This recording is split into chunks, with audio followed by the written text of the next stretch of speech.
everybody, and welcome to episode 151 of the Video Game Choo Choo podcast. Mm-hmm. Now remember, there are 150 and more to see. Oh! To be a podcast master is my destiny. I'm your host, John, and with me this week are those three good boys that you love to hear. You got Scott making noises already. It's me, I do that all the time. Yeah. We got Ryan.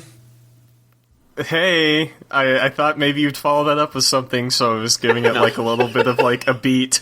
No, nope. You're good. Yep, I'm here, so. Fair enough. And we have Michael. Electro, Diglett, Ninaran, Mankey. Venusaur Tet. Charizard, Alakazam, fucking Mewtwo, Deoxys. The one that's really horny. Yeah, Rowlet. Rowlet. Yep. Rowlet. Groudon. We'll talk about Pokemon in a little bit. Rainamon. Is Groudon a real Pokemon? Yes, Groudon is. Rowlet. Is it just a ground type? Groudon's the legendary from Ruby version, the big red thing. Oh, believe the it's big red fire. thing with like back problems, right? Yeah. Yeah, that's what they called me in high school too, the big red thing. With back problems. Yeah. No, that carried over into college, but you know. Oh, okay. But yeah, we'll talk about Pokemon in a little bit because Rowlet. I'm sure that I know the Scott's been playing it, but I have been. I did too, so I can actually talk about a new video game. That's very exciting. But yeah, we'll get to that later. For now, let's touch upon everything else. So let's catch up with the rest of the Chew crew. First off, I will say thank you so much to everyone who listened to the 150 episode spectacular Chooch Giving. Mm-hmm. That was really good. Special thanks to Niall, who is going to be hearing this, and he's gonna be all blushing like, "Oh, thank you, John." But that's exactly how Niall sounds. Yeah, that's spot on. That was not supposed to be a Niall impression, and I'm not going to do one because if I try to do it, it's going to be bad, and he's going to get very angry at me, rightfully so. So I'm not going to do it. You would be edited out of the podcast. It would be three people contemplatively listening and responding to nobody. Mm-hmm. Yeah. All right. So, but yes, thank you, Niall, for turning that into something just perfect, like all the sound effects that he edited in. He turned mud into like a grand cake. Yeah, he did a great job with it, but we did a good job with our line readings too. Don't. We all did. John did definitely great. did. Yeah. I mean, at the end of that, holy shit!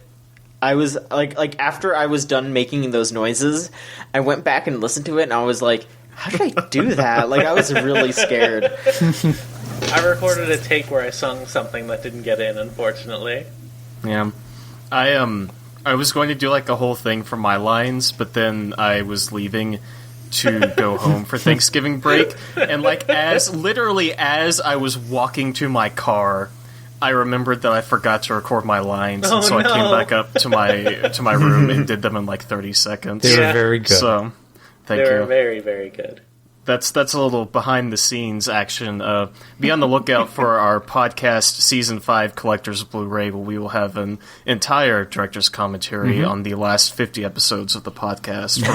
It's us trivia tidbits. Us talking over us talking. Yeah, absolutely. Oh, this is the part where we say something funny. Oh, I talked over it.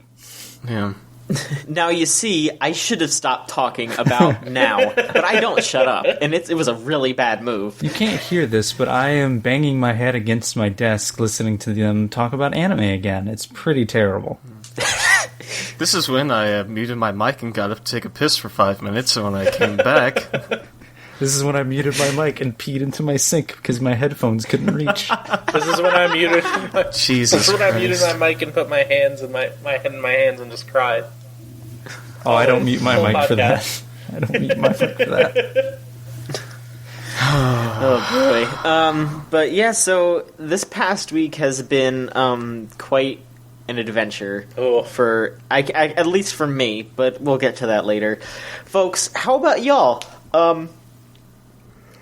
Excuse me. I won't excuse you. Sorry about that. How about y'all we'll do the usual and talk about what's been going on. How about we start with Ryan? Hey, John. Yeah, do you want me to go ahead and get into it, or should we do, like, a bit beforehand? Get into it. Oh my god. I think because we skipped Thanksgiving, everyone should have to pick their favorite Thanksgiving food. Okay. Yeah. That's All right. that's fair. It can't be turkey. All right, Ryan. dang it. Fuck turkey. That's Like all I had. John. Ryan, what is your favorite Thanksgiving food? My favorite Thanksgiving food that I had this last Thanksgiving, probably just ham, honestly. Okay. My grandparents make a really good, nice and juicy ham, a little bit of swine, like the whole hog and everything. Swine? You picked out? Yeah, no, I pigged out. I'd say I was really cranking that hog from the plate into my mouth. No, we're done. What? Sorry, anyway. Yeah, I don't know. The ham was good. I don't eat regular turkey normally. I almost always go for the turkey legs because it's the only part of the turkey that isn't like dry as the Sahara Desert normally.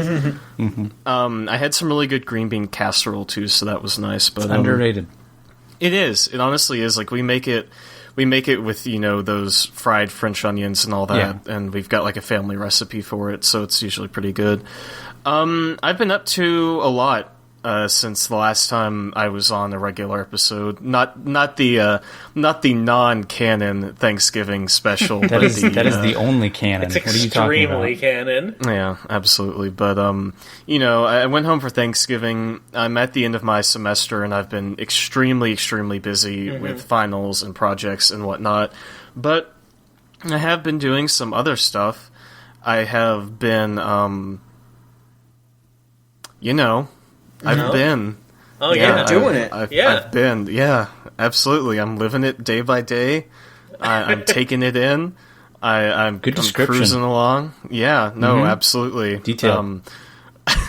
I was hoping I could come up with something specific that I'd actually done over the last 2 weeks, but aside from schoolwork, it's just all sort of a indescript blur. But I guess I'll start with some stuff with some movies that I watched because I did those, and I actually did play some games this week, as in new games that I have not talked about before on this podcast, which is like a blue moon fucking solar eclipse.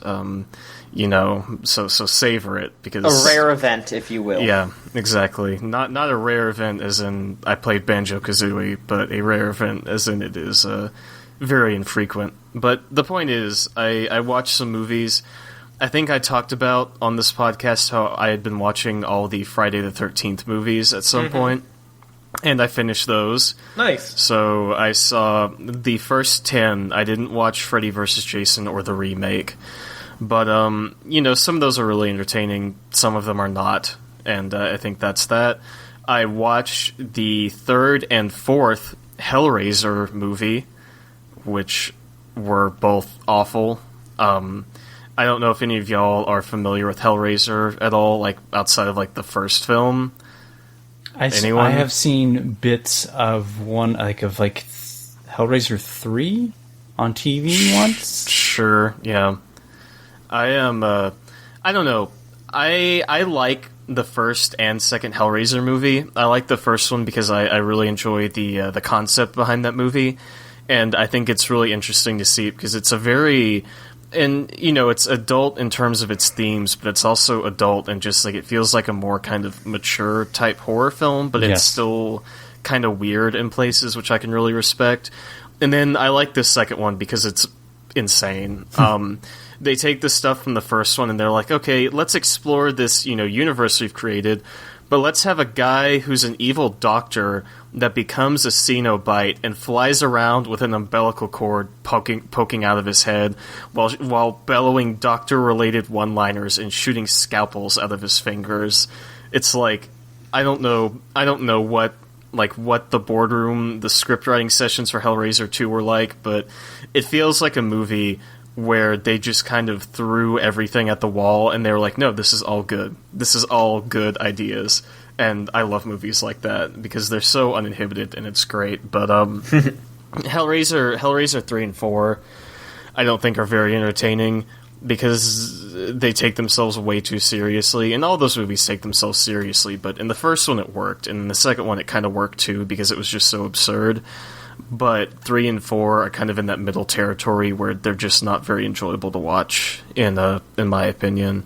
So I guess that's kind of my my horror film wrap up for the last couple weeks. I haven't seen anything in theaters, but I did see two other films. One of which is considered to be a sort of classic of the anime genre, which I had never before seen. I've got my DVD copy of it here in my hand. I watched for the first time Ghost in the Shell, the original 1995 one. Neat. That is directed by, oh man, I don't want to fuck up his name. Mamoru Oshii?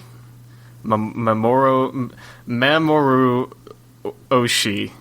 You didn't want to, but I mean, no, yeah. Let's just pretend like I pronounced that correctly.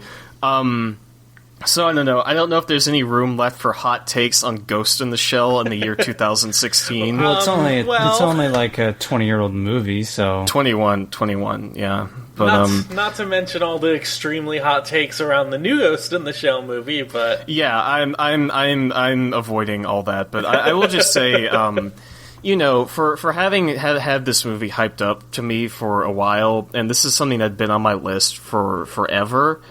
It was good. I really did like it a lot. Nice. I think it kind of moves a little too quickly in places because it's only like an hour and 20 minutes, and it really sort of rushes through its plot points in places, and there's a lot of philosophical stuff and really interesting kind of things that they bring up but then never really address again in the movie. I think it probably could have been like Akira and had like a full 2-hour runtime and been like flawless, but it's still a really good movie, and I recommend watching it. So it's not like I'm saying Ghost in the Shell is a bad film, because it's not. It's great. The soundtrack's amazing. It's a great concept, and it has a lot of just really fantastic imagery and such in it, which I really enjoy. But the second movie I watched, which is the last thing on my movie roundup for the last couple weeks, is another film by Oshii, which was released 10 years before Ghost in the Shell. It came out in 1985, which is the film Angel's Egg. I don't know if any of y'all are familiar with that at all. I've never heard of that before. no. Yeah, it might be a bit of a deep cut into the into the world of anime over here. But basically, it's a 71-minute film. There's maybe like 30 lines of dialogue in the entire thing. I really like that movie. I think it's better than Ghost in the Shell, but that might just be personal preference. It's a movie that tells its story more through imagery and emotion than kind of traditional narrative, and it's all very open to interpretation. Like, if I tried to convey the plot of that film, I probably would not be able to.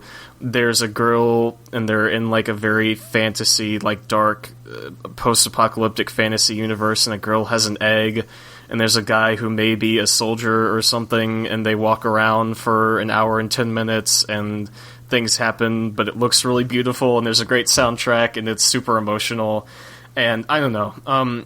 I can see why people may not like that movie, but I will go on record on this video game podcast by saying that this anime film is kind of an underrated, I don't know if I'd say masterpiece, but certainly an overlooked kind of gem of the genre. But I highly recommend it. It's on YouTube. The quality's not very good, but it's still pretty nice. You can find it in less scrupulous ways pretty easily as well, because the DVD is worth like hundreds of dollars. But anyway, that's been my last week in movies. How about we talk about some video games? Yes, hell yes, yeah. Ryan. Why don't you share with us the video games that you partook in over the past 2 weeks? Sure. Despite my best efforts to change this into the Film Review Choo Choo podcast, I did pick up a couple games this last week over the I guess the Steam fall sale, like the autumn sale or whatever it was. Yeah. I got 2 games, both of which have been touched upon in the past on this podcast, I do believe. One of them I know has been. The other one I know we released a video of in the wee hours of this year, if you will. But oh boy. I bought the first game I bought, the earlier one, I picked up Enter the Gungeon finally. Oh, nice. You know, That game's good. Yeah, it is. You know, I'm a big fan of those kinds of games in the first place, like Binding of Isaac, Nuclear Throne. Enter the Gungeon, I think, gets a lot of comparisons to other games. Like, you know, it's very... I think I've heard it described as literally Binding of Isaac meets Nuclear Throne, and I wouldn't really agree with that, because I think that game, although it does kind of have echoes of those sorts of games, is pretty kind of original in terms of its mechanics, or at least it plays in a way that not a lot of those sort of top-down roguelike shooters tend to play. Yeah. Enter the Gungeon is very, very fast-paced. You know, you've got like a dodge roll that will negate any damage you take while you're in the roll. You've got all these different guns you can pick up. You've got power-ups. You've got all this stuff that's very common to that genre of games. But I don't know, something about it just feels really cohesive to me in a way. Mm-hmm. All of its various parts hang together really well. I think even the visual aesthetic of it is very nice. The you know, the pixel graphics, which you think at this point people would be kind of tired of, but I think it works well. And you know, maybe that's a discussion for another day, whether those games with those borderline retro pixel graphics are sort of a genre unto their own these days. But anyway, I digress. The game's a lot of fun. If you like Binding of Isaac, if you like Nuclear Throne, if you like games that are pretty fast-paced and challenging without feeling completely unfair, I would highly recommend that game. I think it came out pretty much at the very beginning of this year, from what I remember. Yeah. Yeah, because I know we did a video on it at some point, but it's been so long. Oh my god. Yeah, but I played It came that. out in April. April, okay, so not as early as I thought, but Darkest Dungeon is the game that came out in like January. Yes. Yeah. That was one of the first things I played this year. But anyway, Enter the Gungeon, it's a lot of fun. Cool. It's got some neat, like, characters, like, kind of the archetypes of stuff like that. Like, there's a guy based on the Doom Marine, like one based on Han Solo, a female prisoner, and then, like, a huntress kind of character. And I don't know if you unlock more or not, but I'm not very deep into the game. But it's a lot of fun. I think you it. rescue people, and they become either, like, shop owners in that main screen or other people you can play as. I don't remember. That sounds right, yeah. But it's cool. It's a good game. The second game I bought, which is something that Michael has discussed at least a couple times in the past on this podcast, was I got all 4 episodes of Sorcery. Oh, Steam. nice. That's a game. Yeah. It's a game. Some might say it's one of the 10 best games of the year. You know.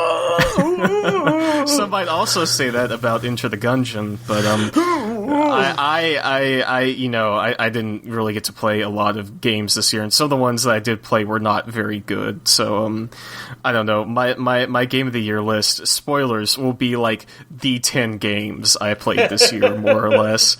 Anyway, Sorcery is really cool. I don't know what else I can say about it that Michael hasn't already. I know Michael has a great review up on the site about that game. It's very interesting in the way that it plays, I think, because Michael, you have mentioned before that game is very much sort of text-based. It's basically like playing through a choose-your-own-adventure novel, which is the point. Yeah, but it's not... I mean, there's a lot of text to read, but it's not... It has graphics. Yeah, no, absolutely. Like, it's got graphics, and I really do like that storybook aesthetic that they use for that game. Yeah, totally. I think it's fantastic. But it's nice because there's a lot of text, but it never feels overwhelming. And I think that's because I wouldn't say it's I wouldn't say it's light fantasy, but it's not like you're playing through Lord of the Rings either. Like, it's very much, if you've ever watched, like, a fantasy movie, if you've ever played Dungeons and Dragons or, like, any fantasy game ever, you'll more or less kind of know what to expect from the world of this game, I feel like. Because these are based on books, correct, Michael?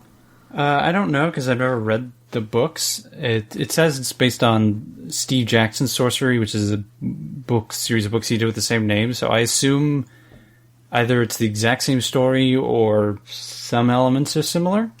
Sure. I just kind of assumed that it was, ripped from the books with all the illustrations and whatnot. Yeah, I think that's the case, but I didn't go hunt down the books and look it up. Sure. So yeah, absolutely. But sure. No, yeah. I got you. I thought maybe you would know, but that game's really fun. I'm only in like the second episode right now, but I highly recommend it for anybody who likes fantasy games, for anybody who likes really narrative based stuff, because that whole game is like narrative. It's got some really simple combat where you kind of like drag your character and like defend and choose your movements and stuff like that. Mm-hmm. But it's really nice. There's something to me, and I can't quite put my finger on what it is, but there's something to me that's very refreshing about that game, I feel like. And maybe it's just because of that really nice storybook aesthetic, like I said, or maybe it's because it's very classic fantasy, but I like it. I like it a lot, and I don't know if those are going to go on sale again by like the end of the year, but if they do, I would highly recommend checking out like the first 2 episodes, because you can get them for pretty cheap on their own. But yeah, those are the 2 games I've been playing. I'm probably going to go through this upcoming week and sort of refresh myself on stuff for Game of the Year, because I do have my list more or less set, but I want to take a look at some stuff just to kind of get like the positioning down. Like, I'm probably going to go back to Darkest Dungeon, play some more of that. I may pick up Doom again just because that game's so much fun. I need to go through. I can't remember what I was going to say. It just left my head. But the point is, this upcoming week I'll be going through stuff I've played before. But those are my two new games for the last quarter of 2016. Well, there you go. Yeah. So that's basically been me these last couple weeks, and thankfully, after today, after Monday, I'm more or less done with school stuff for the semester, so that's kind of a big weight off my shoulders, and I'll be able to post a little bit more on the site and such. So that's me. There you go. Yep, pass it on back to you, John. All right, I got it. Thank you. So, Scott, how has the past 2 weeks treated you? It's been all right. Chugging along, doing our thing. Hey, you didn't ask me the important question. I'm getting to it. Fine. Fuck. What's your favorite Thanksgiving food? My mom makes an incredible cheddar and broccoli. It is fantastic. It is a family recipe. I invite every person to come to my house and eat it with me. I'm sorry, no, I hate broccoli. What the fuck? A cheddar and broccoli what now? I just heard a cheddar and broccoli. That's basically what it is. So it's called a cheddar and broccoli. So what I'm imagining here cheddar. is like a just like a hunk of cheese with like broccoli on the side. You're not broccoli. You're not terribly wrong. Like it's more like a hunk of cheese, except there's a ton of broccoli in it, and it's good. Really? Yes, it's extremely good. Interesting. I've never heard of this. You've really never heard of cheese and broccoli before? Yeah. I have had... Listen. Maybe I just listened. That's like the thing broccoli comes with. Alright, listen, you fuck. I have heard of cheese... I'm so upset my throat is like tightening up about this. I have heard of cheese and broccoli, as in broccoli with melted cheese on top. What Scott just described to me, what I imagined in my mental vision quest 3000 over here, is a literal wheel of cheese with broccoli on the inside. Is that what you're describing, Scott, or are you just describing cheese on broccoli? Okay, because you said a hunk of cheddar cheese with broccoli in it, kill me. Listen, these are semantics. It doesn't matter. You put some Ritz Please. on it. Put some fucking Ritz crackers on it, and it's good. Have mercy. It does sound really good. It's extraordinarily good. Yeah. Okay, Scott, please Hi. save me from this agony and talk about video games that you played in the past 2 weeks. Buddy, have I played some games? I played and beat Watch Dogs 2. Real quick, I will just say, wait until I talk about Pokemon, please. Because that's the only thing that's all I have. I have not played that much Pokemon, so you have way more to say than I do. Okay, yeah, because that's all I have. Sure. But yeah, please, tell us about Watch Dogs 2. I beat it. It starts really well. It ends kind of lamely. That's the best way to put it. It just kind of it reaches a point where all the drama and all the like cool interpersonal relationships, they kind of just come to a head, and then it just kind of fizzles out. And it's not in any like interesting way either. Not like in any cool critique or commentary. It's just, all right, we're gonna go do the thing. We did the thing. Hooray! Does that game have any real like critique or commentary, or is it just kind of is? It is. There is a startling amount of critique of the first Watch Dogs game, but then also it loves the first Watch Dogs game. It's like it's like a weird love letter too, but also you're really bad and we need to fix you. Sure. There's a lot of very bold outward representation you don't see in a lot of other games, which is very cool, and it's something I really really like about Watch Dogs 2. And then like the main story just doesn't do a single thing for me, and the motivations for the characters are like generic, insanely like, we're gonna do good, we're gonna take these companies down by telling everyone all the stuff they already know. And it works. There's a lot of the most interesting parts of that game are the main crew, like the group you're with, DedSec. They're a bunch of very good characters, and the early parts of that game are establishing your relationship with those characters. And then once that's established, you just kind of go on your action mission. And that's nowhere near as interesting as the beginning of the game. Okay. There's a lot of really good stuff in that game, though. There's one of the earliest quest lines is about a car-based movie called Cyber Driver, and it's essentially you go ahead and try to steal the car, and the car is basically Knight Rider. So you get this it's this insanely good quest line about this Knight Rider car. Is it voiced by Mr. Feeney? It is not voiced by Mr. Feeney, unfortunately. Fuck that. But it's extremely good. The characters show like a real passion for the movie Cyber Driver, and it just comes through really well. It's my favorite part of that game. Yeah. And I really want people, if they're not going to play that game, which not a good idea to maybe drop the money on something that doesn't seem like a very good full experience, at least go out and try to watch that part of the game. Rent, don't buy. Rent, don't buy. No. I mean, okay. can you really, other than GameFly, is there any way to rent something for a long enough period of time to beat, let's say, a Watch Dogs 2 without paying out the fucking nose? You can Redbox it. But yeah, they charge by the day, don't they? I don't remember.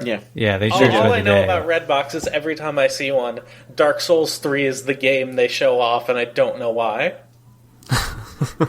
Probably Yeah. because, you know what, that actually kind of seems like the Redbox game, because it's like, people will probably hear about Dark Souls 3 all the time, go like, what is that? Take that, and then just kind of like hate it, but try to hold on to it for a little bit to get better. I bet those decisions are made by marketing people and by marketing deals with those companies rather than any kind of intelligent, sales force. Sure, I bet. Which is why you see sports games and Call of Duty next to Dark Souls 3. You're like, what? And then here's the family game. Yeah. Like, okay. Yeah. Wonderful. Yeah. Watch Dogs is cool. What else did you play? I played a little bit of Pokemon. I haven't gotten that far in it. I think I just got to the second island.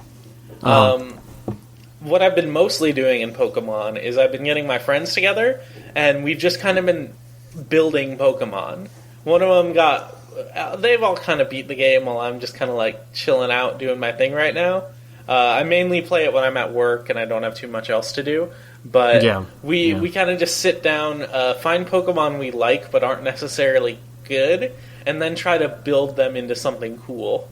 Or just find whatever we like. Just a lot of like IV breeding, EV training, nature boosting, stuff like that. Going fucking deep on it, and I think that shit's interesting. So when you say building Pokemon, do you just mean like taking a Pokemon and adding like stuff to it, like conceptually, like saying, "Oh, I want Ghastly, but with the name Mewtwo and like the move Hyper Beam"? It's sort of. I mean, you don't build after you've already built the foundation. You plan it all out right when you start. You know what I mean? Sure. Yeah.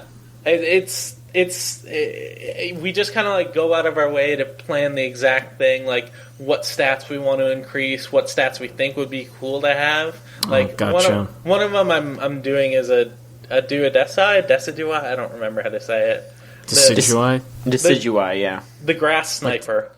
Yeah, it's like deciduous. Yeah, thank you. Decidui. Yeah. Like the tree. We reduced special attack on it because special attacks aren't really that good, but increased attack, and then also increased speed because it has like pretty good defenses, but not great decent speed. So maybe if we get it up high enough, it'll be better than a lot of other competitive Pokemon who aren't necessarily sweepers. So you've been EV training. Pretty much. Okay. Because a friend of mine has for me. Okay. But me and a bunch of friends have been doing it collectively. Okay. I was going to ask because this sounded for a minute like this was the fantasy football of playing Pokemon. Kinda, yeah. That's EV training, yes. Great. It's fucking insane, and I don't recommend doing it. It's from the outside looking in, it's ridiculous. But once you I got into it really hard in 4th gen. And, after that, I kind of just haven't as much, but this game is bringing me back a bit. It sounds like the intro to, like, a cult or something. Like, it looks bad from the outside, but once you get in, like, ooh. You're not necessarily wrong. Scott's trying to sell me on the fucking Pokemon Scientology over here. No, I don't. They've made EV training a lot easier in this game. Like once you get your EV items and you do some other like small things, you really only have to battle like 4 Pokemon instead of 60. I've heard all that kind of stuff is a little easier this time around. Yeah, you actually don't even have to IV breed in this game, which is even worse than EV training because you can just mess with your stats post game with like a special item. Gotcha. That I don't want to go into, but yeah, it's like they made this almost palatable now. Like it's not this completely impenetrable mess that it used to be. Now it's only slightly impenetrable. It went from like steel wall to like concrete. Sure. From what I understand, the IV stuff though isn't like perfect IVs. It just boosts them like normal. So better than nothing. Yeah, it's something that would be good for like shiny Pokemon that will never ever really be perfect, but you still want to be able to use them in some kind of competitive sense because they're fucking cool. Yeah. Shiny Pokemon are rad. Yeah. Scott, what else did you play? I am playing Final Fantasy 15. Okay, that's the big one. How are you liking it? I'm still a little bit into it. I've just got to chapter 2, and it is. How much do you like looking at boys in cars? Are we talking on? Yeah. Yeah, you I was guys. going to say on a scale from 1 to 5, like a la the Chooch scale. Sure. Probably like a 2. Probably a 2. Maybe a 3. 2, 3. Okay, that's decent. Ryan? How about you? Cars, boys. I'd say. See, I don't know a whole lot about Cars, but I don't know. I'd say maybe like 7, 6, possibly. Ooh. More than 7 John, stars. but I well, out of 10. Okay. Yeah, let's just keep changing the scale as we go along. Yeah, because because I normally do stuff on a scale of 10, but anyway, like I wouldn't say I love it. Like, I don't go up on the roof of my apartment with, like, binoculars and just look down onto the campus and watch boys drive around in cars. But, you know, if it was presented to me, like, if I was given, like, a DVD of just, like, 3 hours of boys in cars, I wouldn't turn it down. I'm going to guess that DVD exists. Oh, probably, yeah. Probably, yeah. They sell it at the gas station in a 2-pack with, like, Extreme Backyard Wrestling 2005. I think they sell it in standalone stores that don't have proper signage, but a lot of people go into. Michael, how about you? How much do you like it, and what scale would you rate it on? I mean, it depends on the boys. It depends on the tunage, like what kind of tracks we're rocking. Okay, but I'd say on a 100-point scale, I'd give it like a 73. Ooh, that's pretty Christ. good. Yeah. I will say these boys are very good. The car is nice, so it is like, if you like those things, that is most of what you do in Final Fantasy 15 is looking at boys in cars. Which is Boys fine. in Cars is my favorite 80s band. But you can also adjust the radio, which plays mostly music from other Final Fantasy games, and there's also a dubstep song. Boys in cars. Basically. Da-na-na-na-na. Boys in cars. Yeah. No, I'm still. I don't know the lyrics to that song. I'm still getting my legs with it. Like the combat is really chaotic in a way I still haven't quite nailed down. I don't know what I'm doing most of the time. I'm just kind of mashing circle. Even though I know you can hold the button down to also attack, but it's weird. It doesn't play like anything else I've played, and that's kind of cool because I want to master it and get better at it. But also, I'm still trying to figure it out. And then there are these weird combination attacks that you can do yourself, or sometimes they activate automatically. A lot of stuff just happens automatically in this game, and I'm still trying to figure all of that out. But it's cool. Like, it is a very nice looking game. It's super silly, very jarring. The dialogue is terrible, but in the way Final Fantasy dialogue is terrible, which I think is super charming. Like, it's a very charming game. There's a whole bunch of attention to, like, little details. I walked into a cafe, I saw a pinball table, and walked up to it and was like, I wonder if I can play pinball. And yeah, you can just play pinball, but it's like a weird Final Fantasy version of pinball. Yeah, and then the character said, "I will have time to play with myself," and then walked away. Great. Yeah, it's a cool game. I'm excited to do more with it. All right, thank you very much, Michael. Let's talk to you real quick. First off, what is your favorite Thanksgiving food? Stuffing. Good answer. Yep. Good answer. It's got like a bunch of stuff in it. It tastes good. It's true. What else have you been up to the past 2 weeks? I ate food on a Thanksgiving day, and I been watching like a lot of television stuff. The Simpsons marathon's been on. Oh, neat. It's true. Yeah, Simpsons is really good till you get to about 250 episodes in, and then it doesn't happen like suddenly. It's just like this gradual slope downward, and then you just suddenly realize like, oh, this is bad. So they're airing like all 600 episodes. For some reason. I don't know why. Because they felt like it. Yeah. Yeah. It works. I just keep it on. So, did you play any games? Yeah, I guess so. Which ones? Yes. Let's see. I went back and started playing Company of Heroes. That's a good game. Yeah, it's for people who don't know, it's an RTS based around World War II. And it has a lot to do with, like, there's some base building in it, and there is some, I guess, node captures, which kind of determine your resources. Did you say nerd? Node. But yeah, you capture these points, and they give you different resources, and then you can capture them from enemies, and they can do the reverse. It reminds me of a game I used to play as a kid called Sudden Strike, which has like a modern allegory in the Blitzkrieg series, which I think both those games are Russian-made.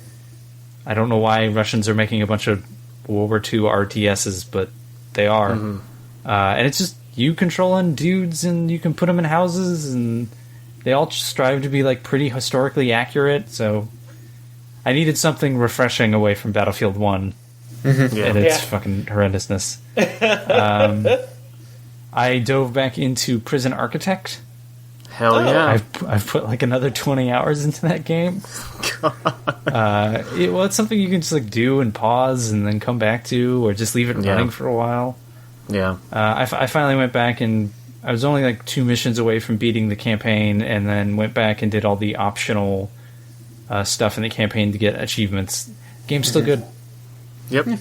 I played a little bit of Planet Coaster. Okay. Which came out, I think, last week. That game's alright. That game's from Frontier. It's the people who did Roller Coaster Tycoon, so they certainly have that pedigree. It's like Roller Coaster Tycoon, but mashed with like city skylines. Interesting. Like that sounds good. Yeah, it's a lot of the aesthetics of city skylines, like the feel of it. It's a little airy, kind of like, I guess, cerebral a little bit. And that's a feeling like I personally never got from the Roller Coaster Tycoon games. Yeah. It doesn't run too well on my computer, so it's not hard to parse like where my computer's limits are. But some of the stuff just doesn't feel as... It feels a little more obtuse than the grid system of Roller Coaster Tycoon, because Roller Coaster Tycoon was on a grid, and this one is a little more freeform, and I kind of don't like that. I feel like I don't have as much control. Things snap to paths. Paths can kind of be just drawn any way you want. They can kind of wiggle, and I assume there's a way to draw them completely straight, but I don't think there's like the SimCity city skylines, like, oh, everything is a right angle to one another. I don't think you can do that. So if you're the kind of person who's like, I must use all the space adequately, and I must have this path tucked in here just nice, that's a little difficult. But the tools they give you are much, much deeper. Like it's much easier to like freeform the land and kind of tear away at it or build it up however you'd like. It's a little bit easier to customize things, it seems, but that's kind of like a modern Roller Coaster Tycoon. So that's cool. Yeah. Some people, I guess, on Steam are complaining there's a lack of content. I haven't gotten far into it. I beat 3 of the career levels, trying to get all the way up to gold. I think I got 2 of them in gold, and then one I didn't realize what I was doing and got like silver and stopped. But you need to beat them. You need to get a certain number of stars to unlock other things, or other campaign maps. Whereas, if I believe the older games was like, just meet this minimum requirement, then you can go to gold and whatever. But if you meet this minimum requirement, the next level unlocks. This one kind of makes you strive to get harder objectives, which maybe makes you better at the game, but seems like a weird way to wall people off of content. Sure. But yeah, it seems fine. I guess, just glancing at the menu, it didn't seem like there were a ton of levels. So maybe they'll keep updating that, and who knows. But I know that game's been a little weird with its early access stuff and what people thought of it. From what I played, that's a Roller Coaster Tycoon game. Cool. It seems neat. If you got a good enough computer, you should probably just buy some of the older ones, because they're pretty good too. I finally beat Gears of War 4. Oh, neat. I like hard stopped on that game just at the beginning of Chapter 4. Yeah. Just due to like Thanksgiving and other things, but finally went back and beat it. That game's pretty good. Cool. Like the Gears of War 3 was like the beginning of Gears kind of lightening itself up and becoming a little more colorful, a little less self-serious, and a little more like, I don't know, let's just throw shit at the wall and see what sticks. Cool. Yeah. This one felt like that. This one felt like the I forget what they were called in the first fucking games. What are the enemies called in Gears? Locust. Yeah, that's what I thought Locust, it was. right? Yeah. The Locust are back, but you great. play as Marcus Phoenix's son and his friends. And Marcus Phoenix is in this, like, they haven't shied away from that. But, so for the beginning of the game, they're like running into, or after you play a little bit, you run into these locusts. And they start calling they're redesigned a bit. They start calling the familiar designs different names. So when Marcus joins up, he has like little things like, what are you guys, like, what is that? He's like, oh, we used to call that something else. So it's just kind of like, just this dumb thing of like, yeah, there are older games. There are just like a lot of little, they clearly don't take, and it's not the same developers as 1, 2, and 3, but they clearly don't take the franchise super seriously.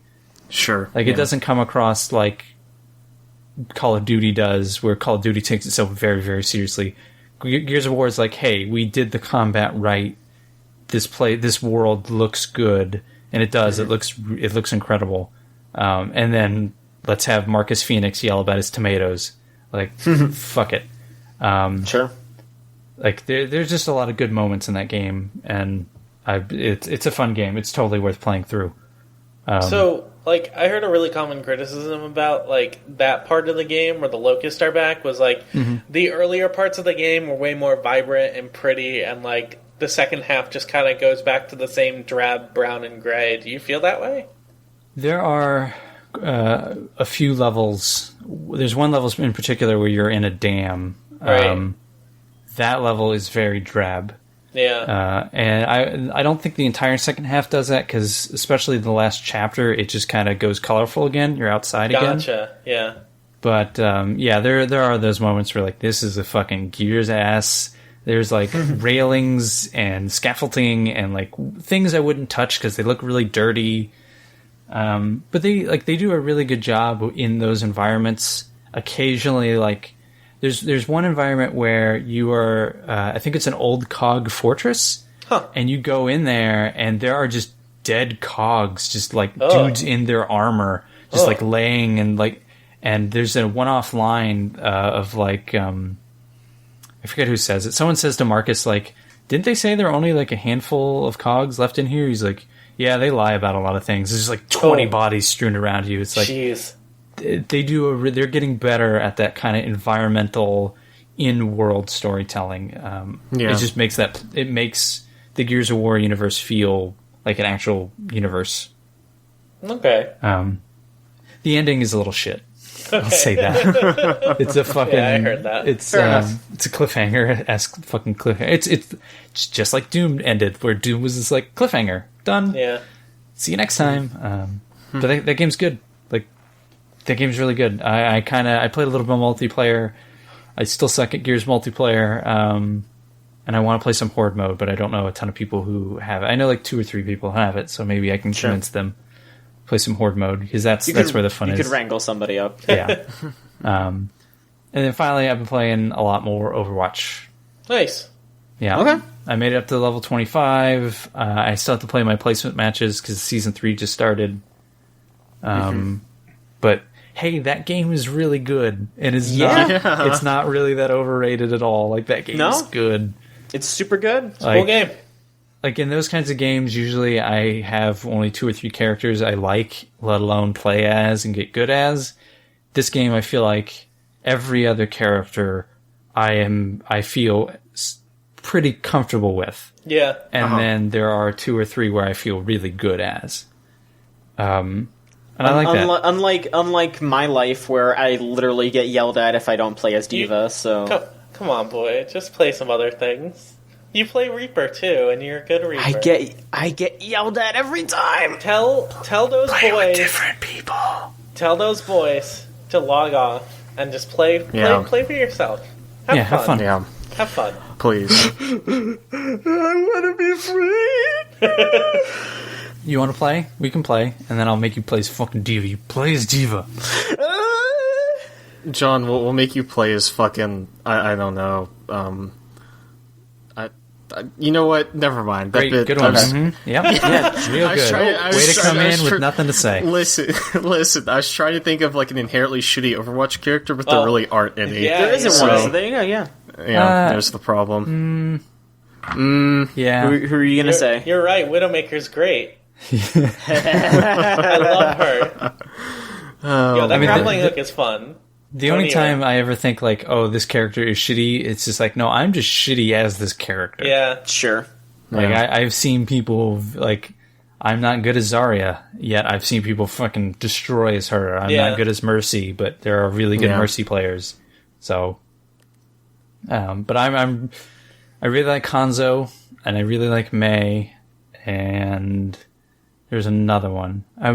I'll have Diva matches where I am incredible, and then the next Diva match, I'm just like always dead. Yeah. Every time, because I play as Diva a lot. Every time someone plays as Zarya, I want to reach my hand through the television and just like slap them upside the head and be like, "I fucking hate you!" Like, stop. Fuck Zarya. But that's it. It's mainly been Overwatch. I took it easy for a little bit because I just needed to, and. Yeah. But like Ryan, I'm going to try and touch on a lot of the Game of the Year games, even though I think my list is done. Yeah. I think my list is done. Same here. Nah. So I think I've already got all 10. I think I've got them listed in the order I want. I'm kind of getting paranoid because I'm looking at it going like, is this really it? Is this it? Michael. What? It's okay. It can't be any worse than what mine's going to be, so don't even worry about it. It's just Stardew Valley 1 through 10. Yeah. Anyways, that's it. I'm so scared of Game of the Year still, but Oh, you better get unscared because it happens. I know. Like, Look, listen. Soon. Hopefully, now that I've done what I needed to do, I can get on track because. Not even this past week, a couple days ago, I finally moved out. Hell yeah, buddy. So it's done. I'm in my new apartment.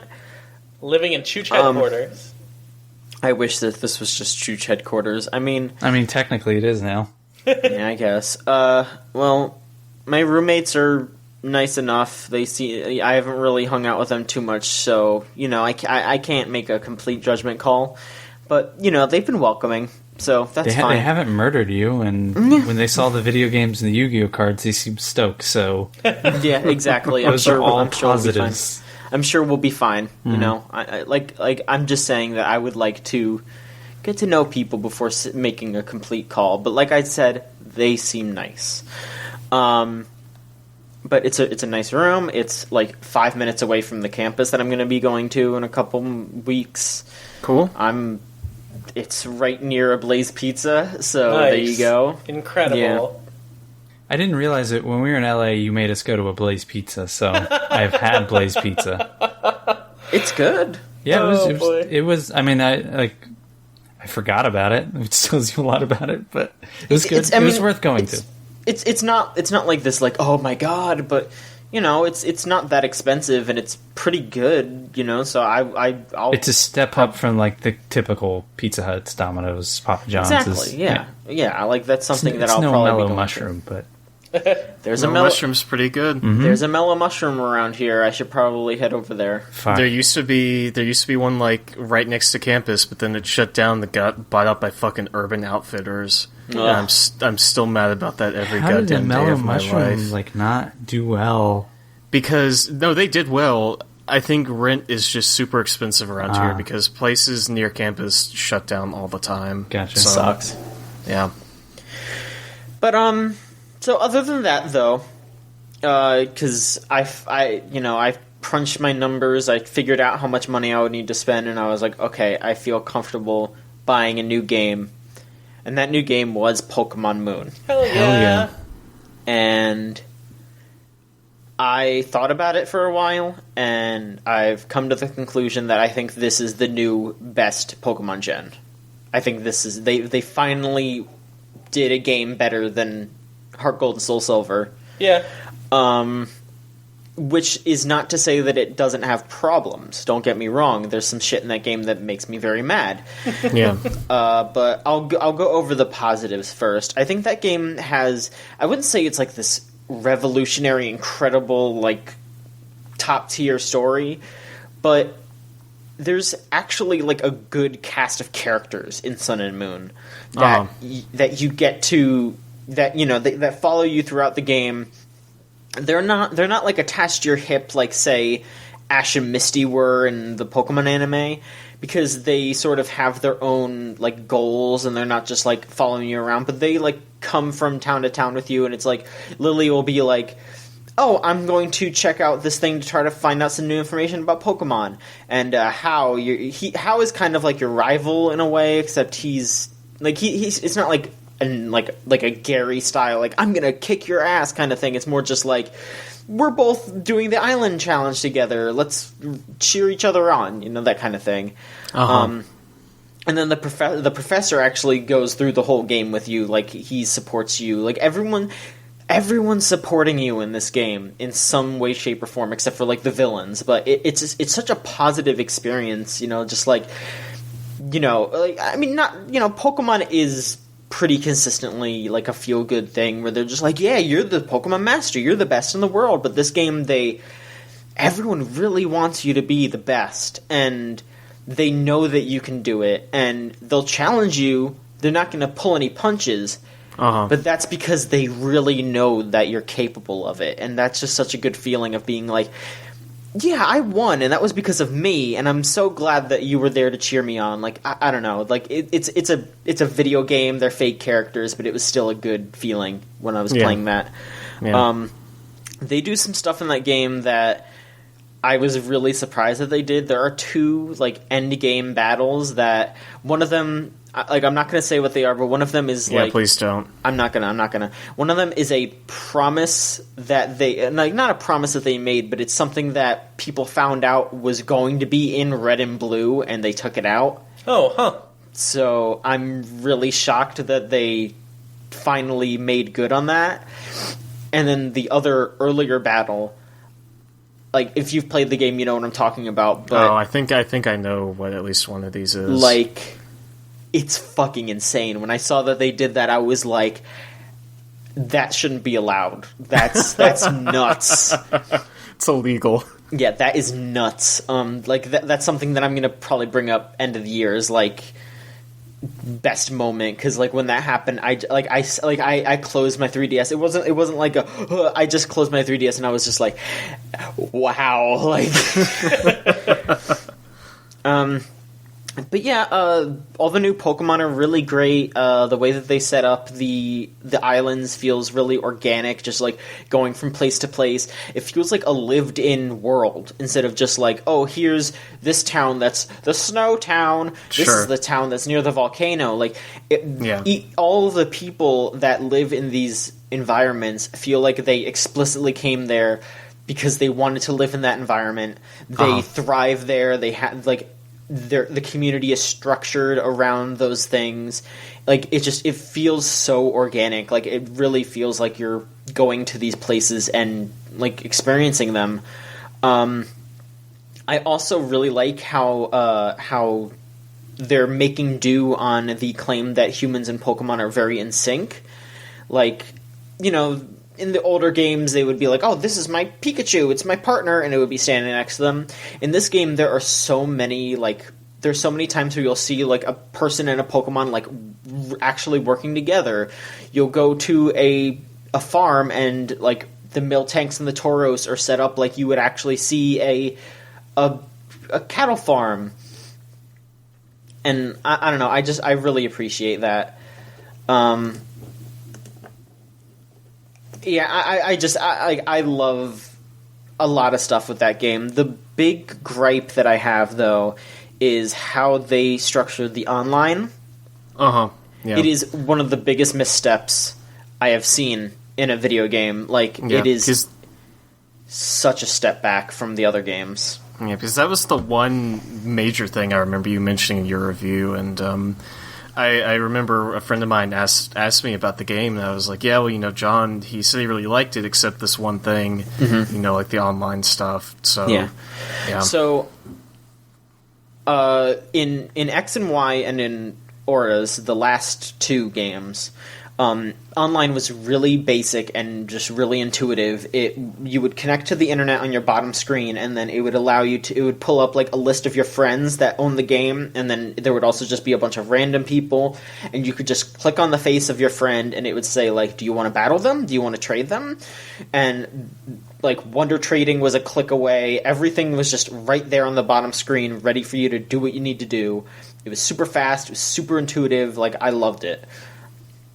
In this game, they fuck it up by making it way too complex. Yeah. Instead of just having it right in front of you, you have to go into the Festival Plaza, which is like an actual environment.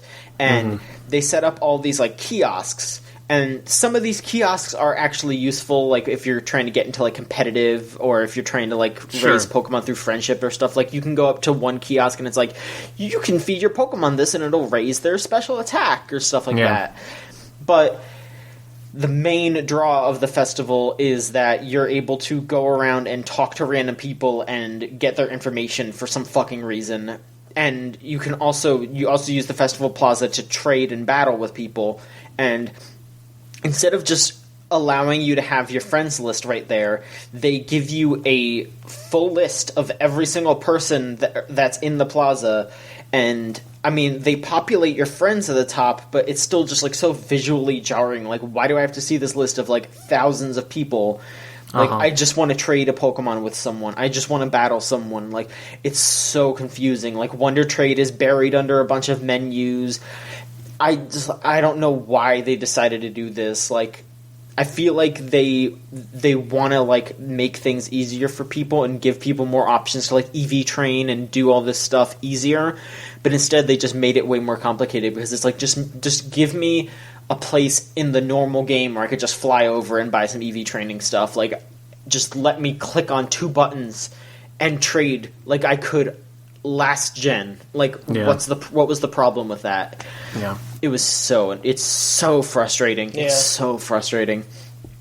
But I do highly recommend that game. If you're like, obviously if you're into Pokemon, you're going to buy it anyway, but it's highly recommended for that. But if you fell off of Pokemon and you were like, I don't know, there's a lot of stuff that doesn't really interest me about Pokemon, I still feel like if you enjoyed it in the past, you should definitely give this game a shot, because it is a bound. It is not just one of those steps that they take every gen. Like, from X and Y to this is incredible. Like, it is a huge step, and I think it's definitely worth a look.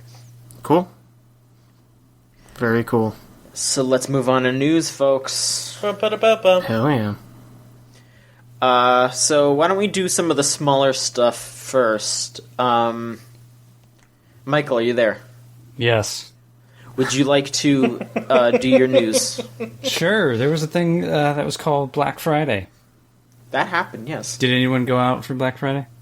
No. I went out to a half-price books and bought like 2 movies, but that was pretty much it. That doesn't count. You gotta go somewhere where you like break down the door, elbow someone in the face, and shiv someone to get ahead in line. Yeah, I have to put my life in danger for it to count. Yeah.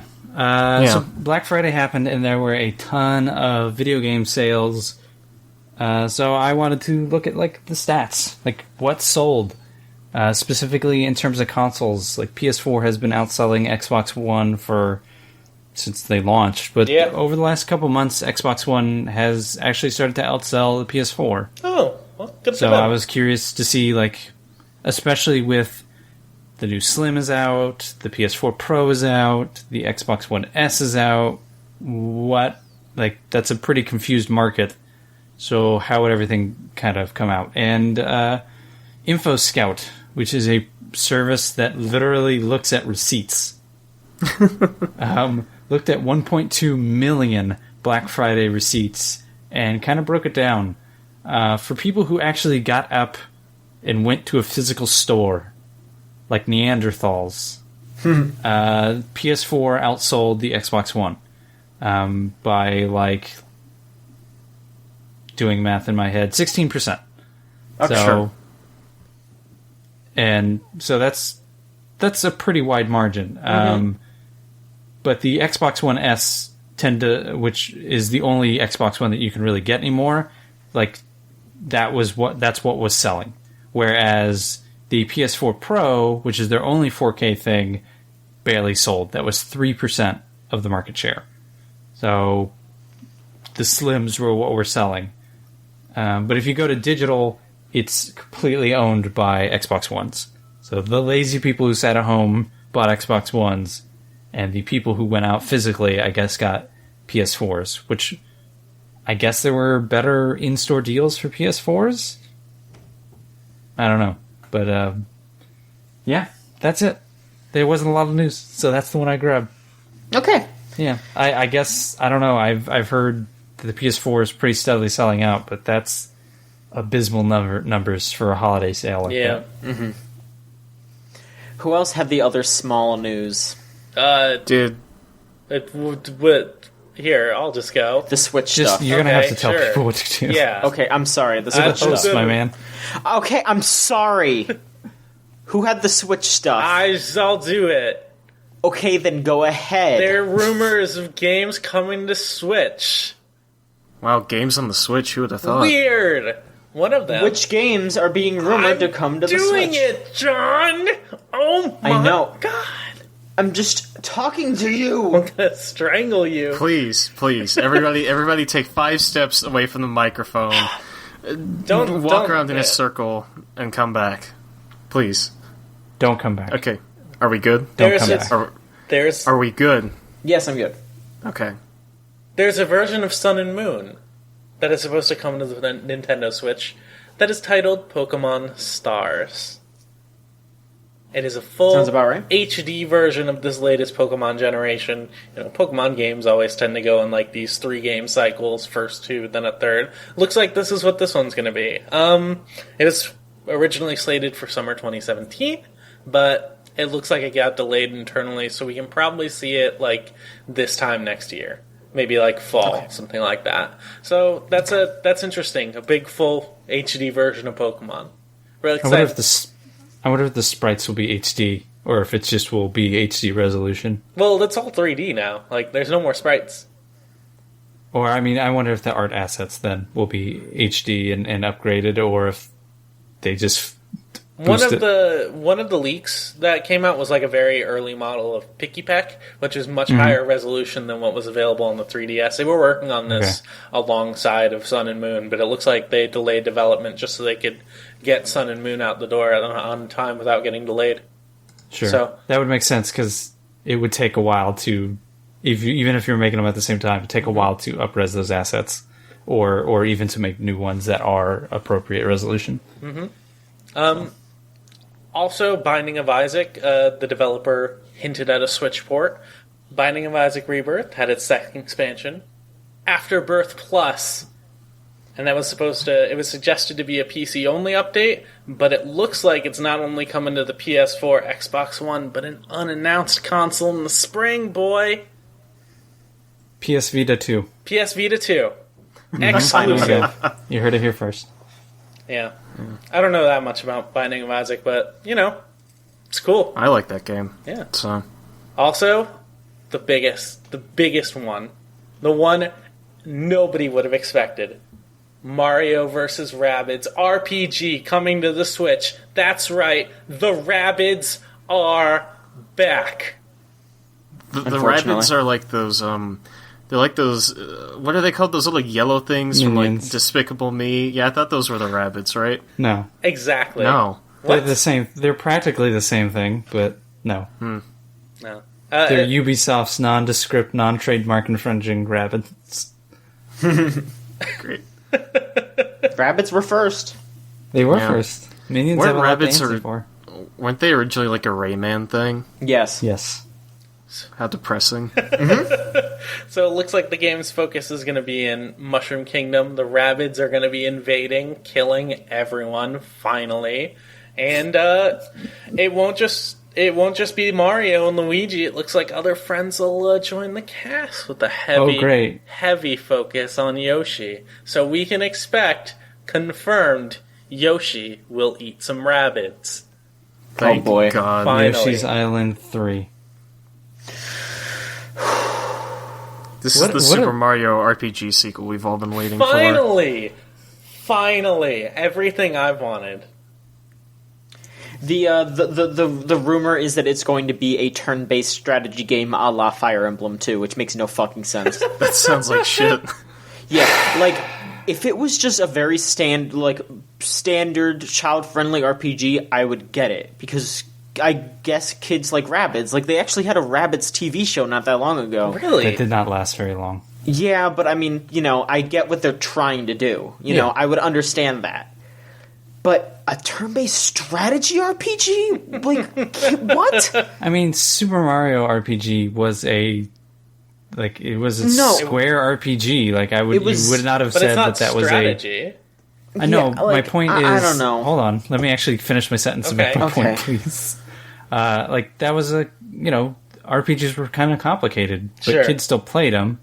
Like, if you could make this correctly, that kids can enjoy it. Like, kids aren't idiots. Sure. Like, they can enjoy these things. All right. So, I mean, sure. I think we can all agree they shouldn't be making this at all. That's true. Mm-hmm. Get Rabbids out of my Mario. Yeah, please. So, Ryan. John. Would you like to tell us what happened very recently during the Game Awards? Oh, John, I'd love to tell you what happened very recently during the Game Awards. So, the night before we recorded this, on Thursday the 1st, we had the, overall 13th annual, but more like, 3rd annual in this sort of incarnation version of the Game Awards, hosted by Jeff Keighley. There was a lot of stuff. The article we have has world premieres in heavy quotation marks, and I think that is appropriate for some of these things on the list. How many of them are actual world premieres? Like, actual games that weren't officially announced? We have 4 world premieres on here, but most of them are trailers for games that we already knew about. Yeah. So, I'm just going to talk about those 4 games. The most important thing that happened at the Game Awards was the introduction of the Schlick Hydrobot, which is an anthropomorphic man who is a robot with a razor for a head. That somehow was the advertising focus of the entire conference. He was on screen no less than about 4 times during that 2-hour run time. But anyway, he's been unleashed, and somebody needs to stop him. Yeah. Anyway, I'm just going to go down the list here. Yes. The Game Awards kind of I guess did their biggest spectacle first, which I don't think was the best idea, because around the time it ended, they panned across the audience, like half the people were gone. But that was most of the event, to be fair. Yeah. The first thing they showed was a new trailer for Kojima's game Death Stranding. Yeah. Do y'all like babies in jars? Hell yeah. Do y'all like snakes coming out of tanks? Mm-hmm. Do y'all like acclaimed film director Guillermo del Toro? And do y'all like Hannibal actor Mads Mikkelsen? Because, baby, this trailer's got it all. It does. This could possibly be a more confusing trailer than the one where Norman Reedus was naked with a baby. But, I don't know. Guillermo del Toro, director of Pan's Labyrinth and Devil's Backbone and Pacific Rim, is in this game for some reason. Mads Mikkelsen, the guy from Hannibal and, like, James Bond or whatever, he's in here, too. There's tanks, there's, like, weird black snake things, there's dead crabs, there's a fucking rainbow, there's Mads Mikkelsen on fire and skeletons. I don't know what the hell this game is going to be, but this trailer sold me on it. Mm-hmm. I was kind of on the, like when the Norman Reedus one came out at E3, I was like, okay, this looks kind of cool. Like, I may play this, but after this one, just knowing that fucking Guillermo del Toro is, like, in this game, like, my god. I wouldn't... It's a Kojima trailer. Like, half that shit may not be in that fucking game. I think Del Toro will be in it for like 5 minutes at the beginning. Like, what I got from the trailer, and I don't want to do too much discourse because I just want to move on, is that Del Toro is like the scientist at the beginning who gets like killed, and then the baby finds its way into like Norman Reedus' hands somehow, and it's like this whole thing. I mean, who knows? Again, don't read Norman's and baby. don't like assume too much from a Kojima trailer, because fair enough.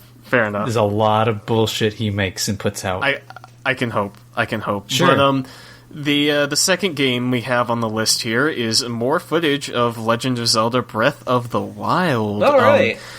We had Bill Trinan and Reggie out there on the floor showing out some gameplay from Breath of the Wild. There's this really awkward pre-recorded footage of Bill and this guy from Nintendo Treehouse very poorly playing through Legend of Zelda, very heavily edited to cover up what I'm sure was like several mistakes.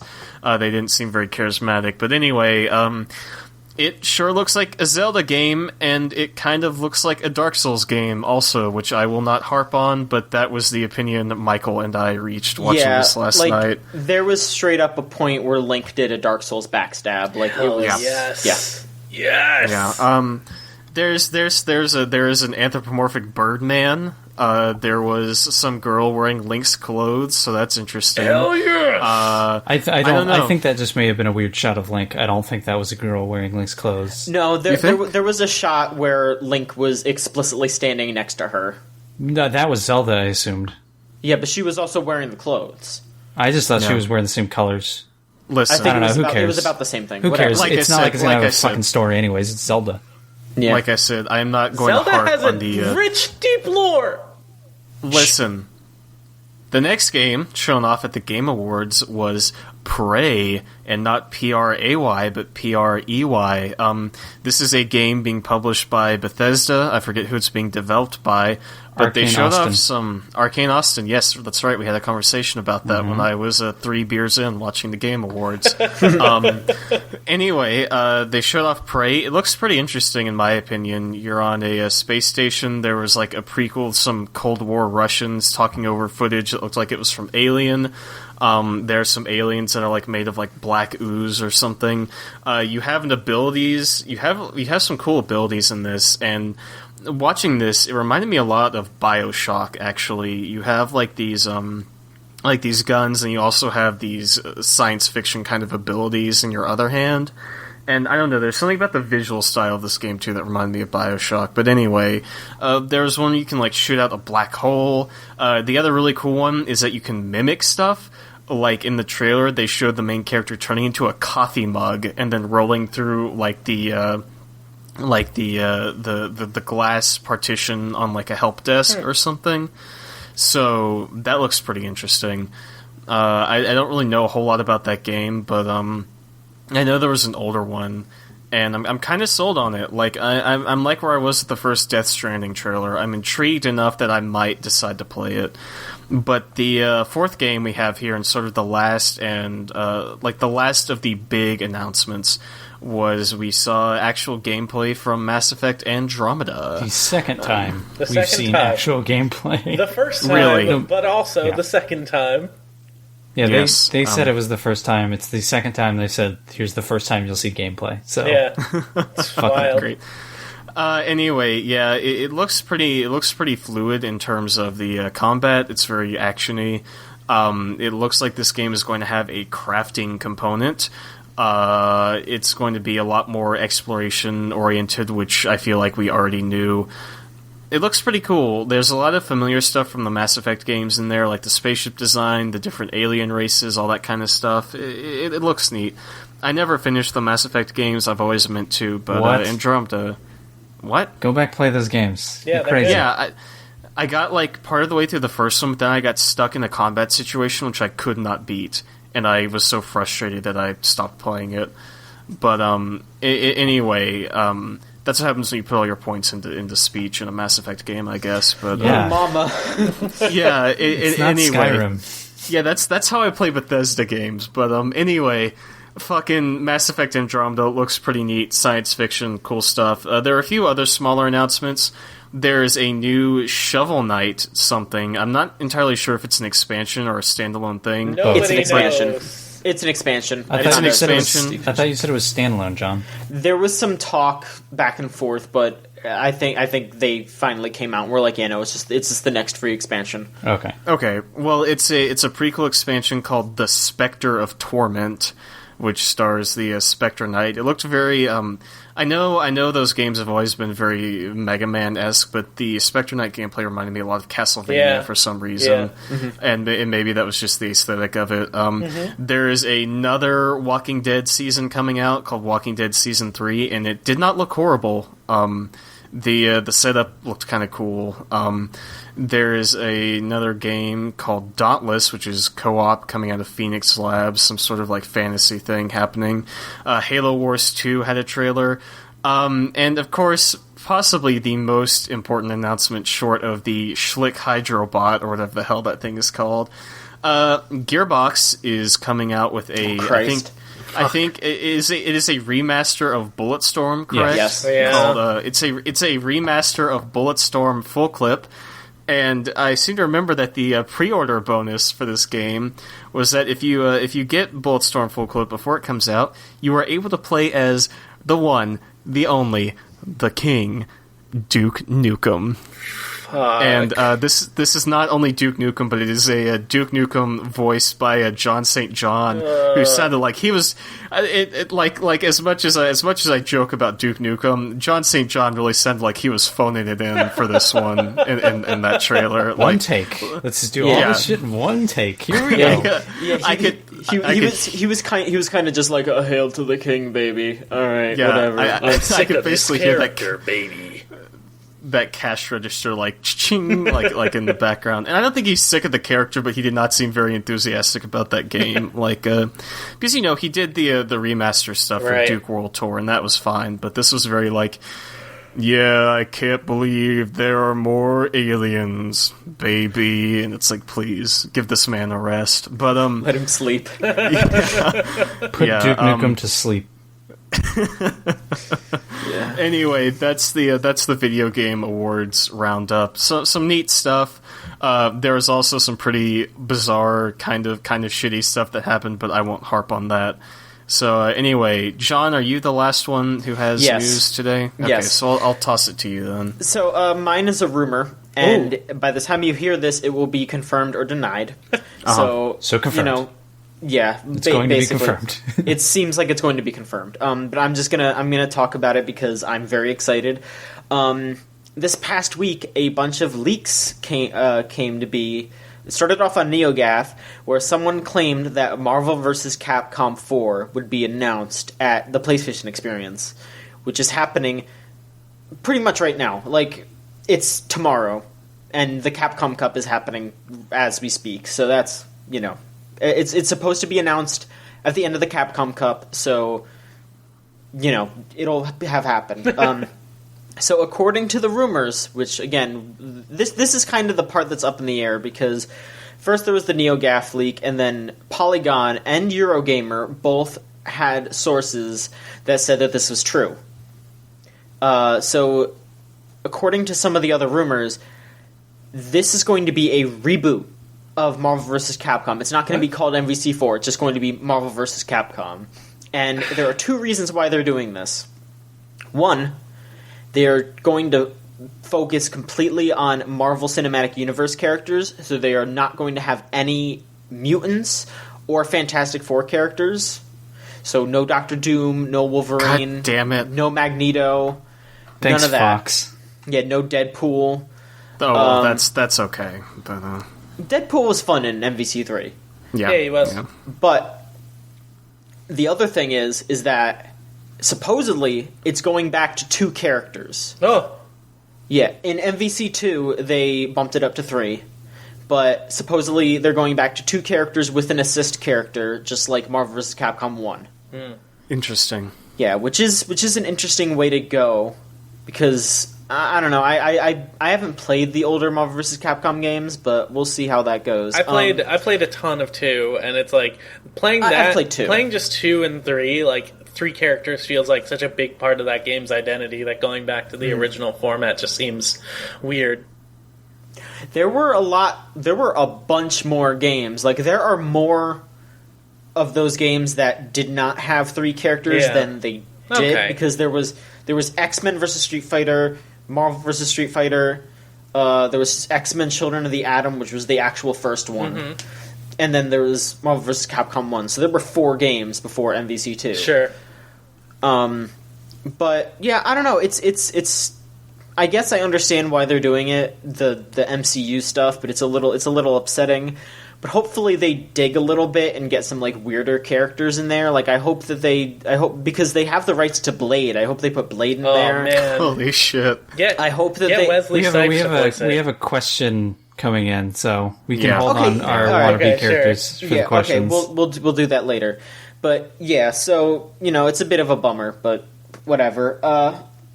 They can't help it. Like, you don't own the rights, you don't own the rights. Yeah. Yeah. All right. Michael, would you like to bring us into the question segment? Yeah, we can finish this podcast off with a bullet in the head by asking a bunch of questions. You can send questions to podcast@videogamechoochoo.com, or you can go over to videogamechoochoo.tumblr.com/ask.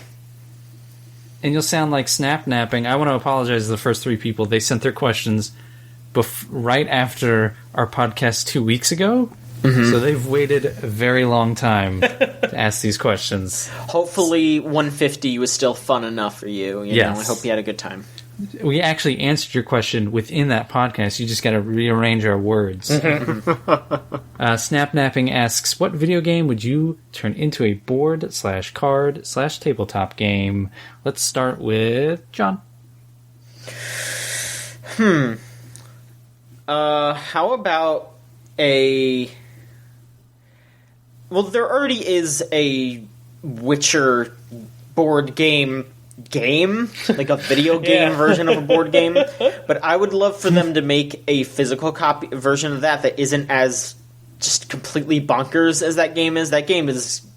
I don't know if I'd say it's great, it's kind of dumb, but I would love for them to make something like that was a little bit more understandable, or at the very least make physical Gwent cards that aren't in the craziest thing to buy, like that you have to buy on eBay because they're all pre-order bonus things. Yeah.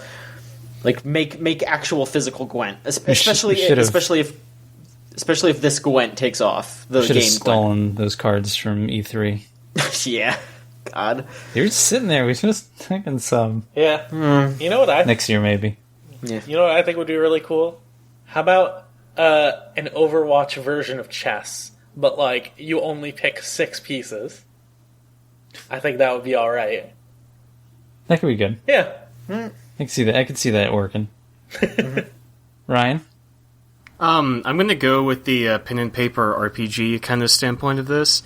And I know the original Fallout games were based on the GURPS system, but I think it would be really cool to have like a pen and paper RPG based on Fallout, like a legit official one, more based on like New Vegas and Fallout 3. Because I like pen and paper RPGs, but I'm never really familiar with the more science fiction-y ones. And I think that'd be kind of fun. There's a really good tabletop game called Apocalypse World that's been around forever. That's essentially what that is, except it's way more up in the air. But yeah, it's cool.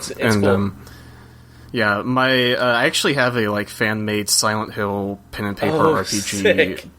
like PDF somewhere on my computer. But my roommate also has the BioShock Infinite board game. Oh, that's cool. Which we played like once, like 2 years ago. So that's cool. Anyway.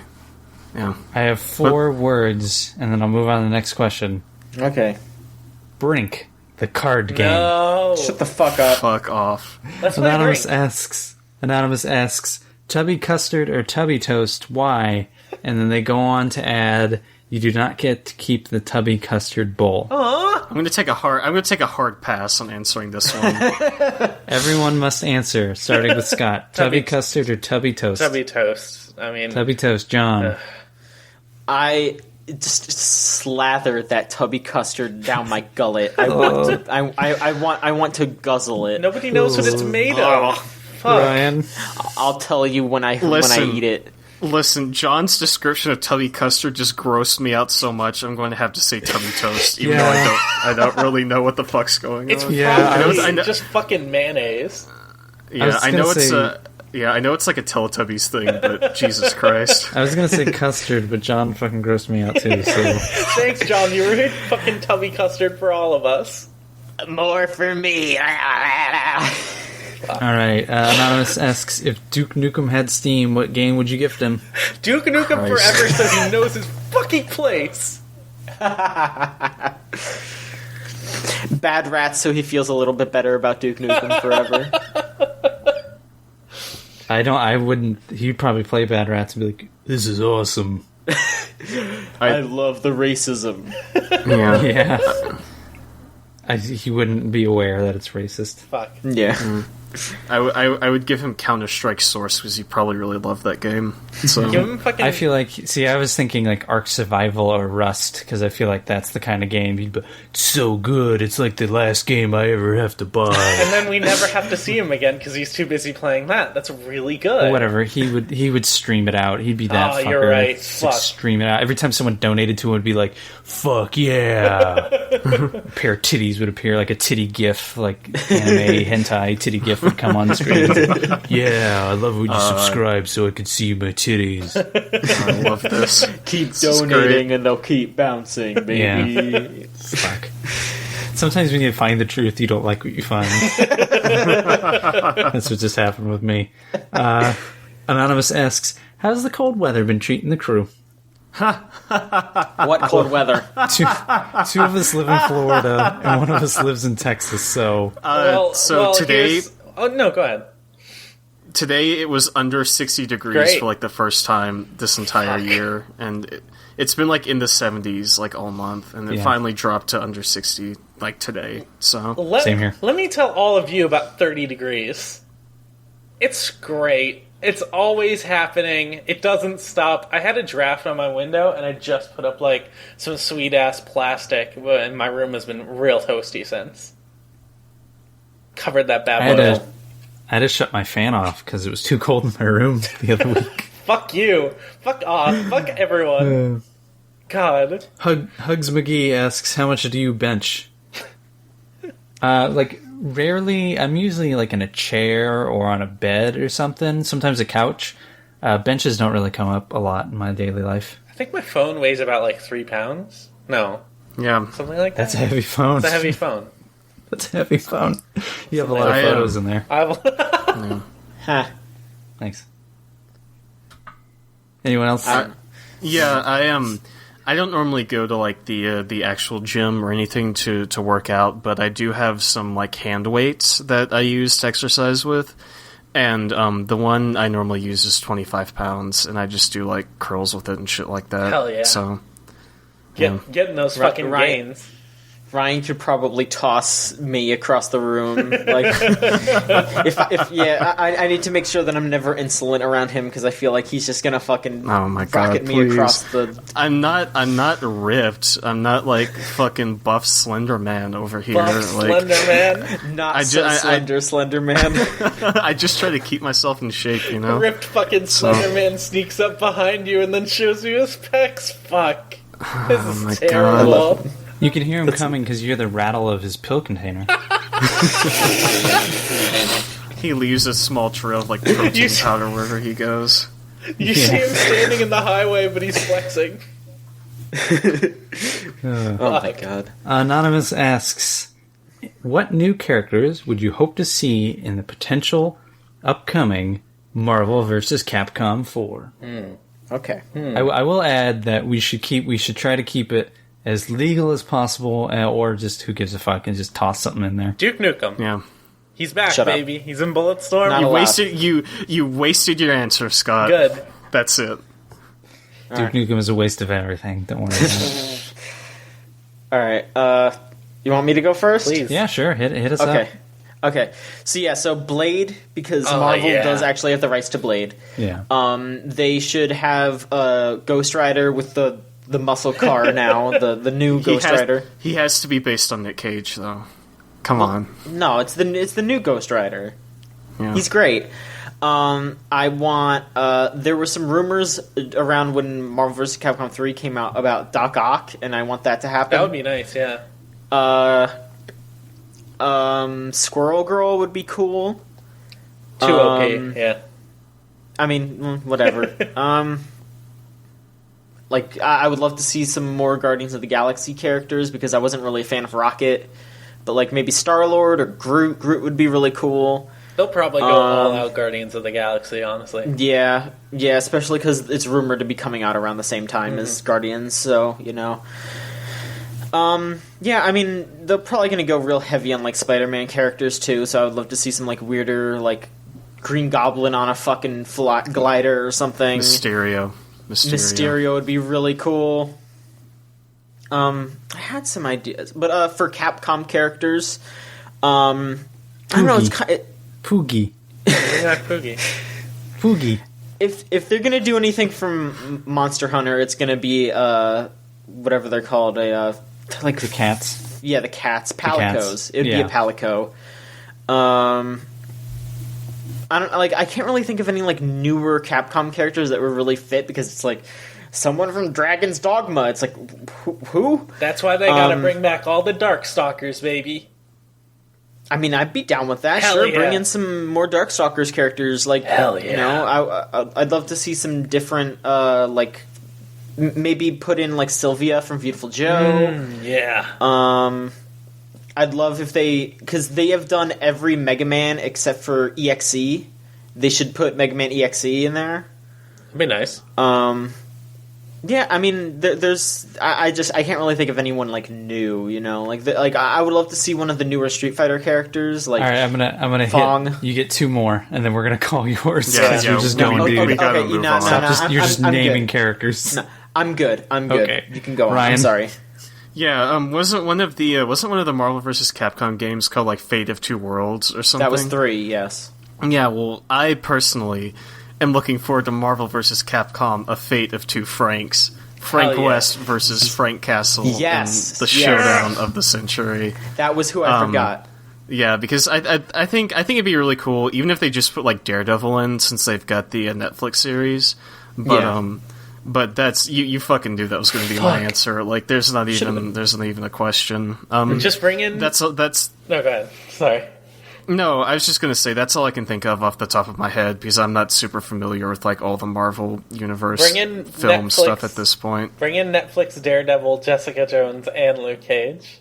Yeah. I'm gonna unfortunately have to pop your bubble, because the last reason that MVC 3 didn't work was because of licensing issues. Boo.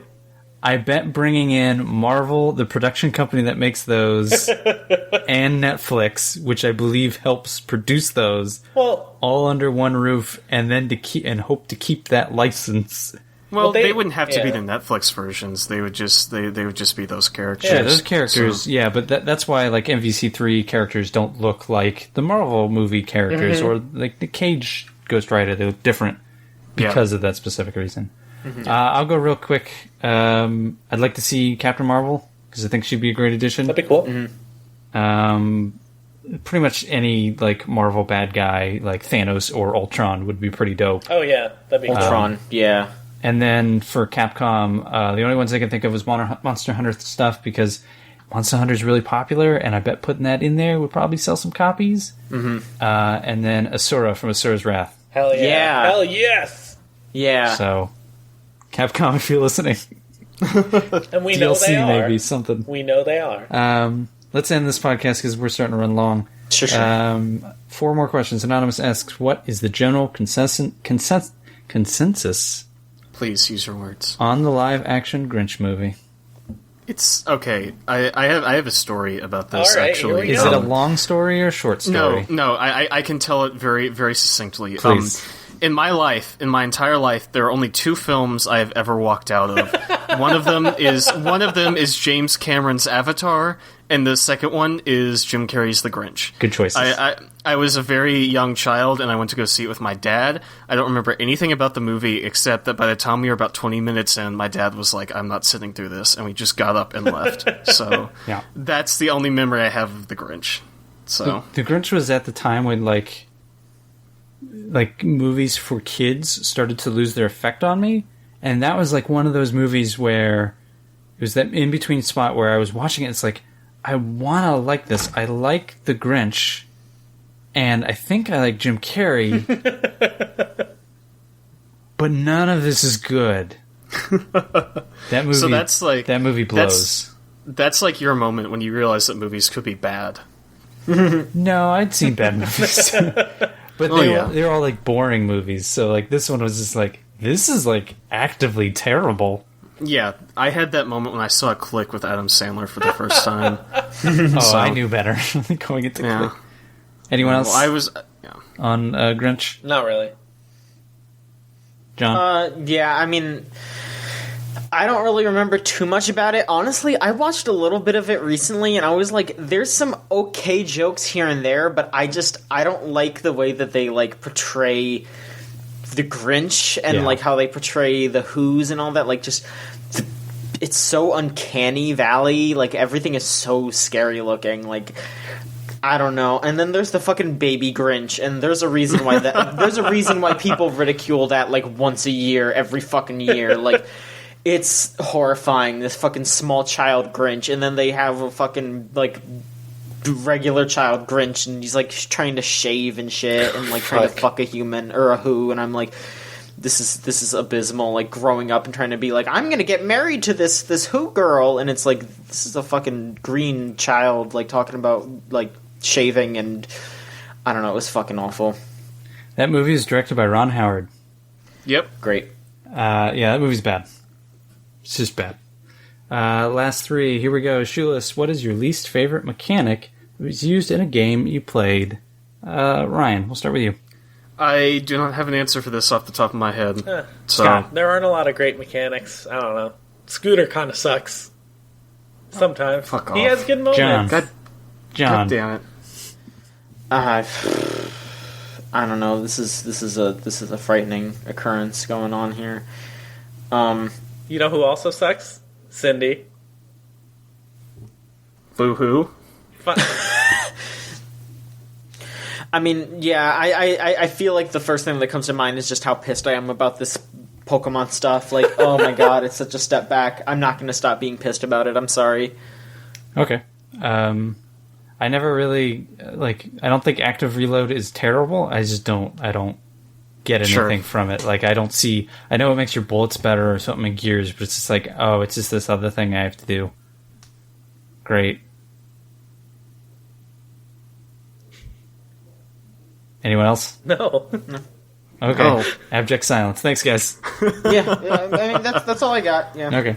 I said my joke, Anonymous- I'm ready to roll.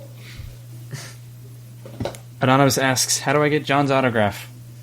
You collect 50 Chooch box tops from various cereal boxes, and you mail them to 555 Orange Drive, Florida, United States. And John will send back one small postcard of his face, signed, "Thanks, John." Thanks. Mm-hmm. Yeah. There you go. Look, And- you shouldn't actually want my autograph. That's all I'm saying. And Unless they want to fucking scam you, by the way. Slap Okay, some then checks don't into do your that. names. Please you can don't do send that. more questions like that to podcast at videogamechoochoo, or you can go to videogamechoochoo.tumblr.com/ask, and we end up with our final one. Anonymous asks, with the advent of the gaming diaper, what other products could be tailored to gamer needs? See, you say advent of the gaming diaper, but it's more like the advent and then immediate extinction, gaming because that diaper did not is even dead. get... Yeah, it did not even get half funded, but... There's still like less than a week. I know, I'm covering it. I'm actively checking on that Kickstarter like every day.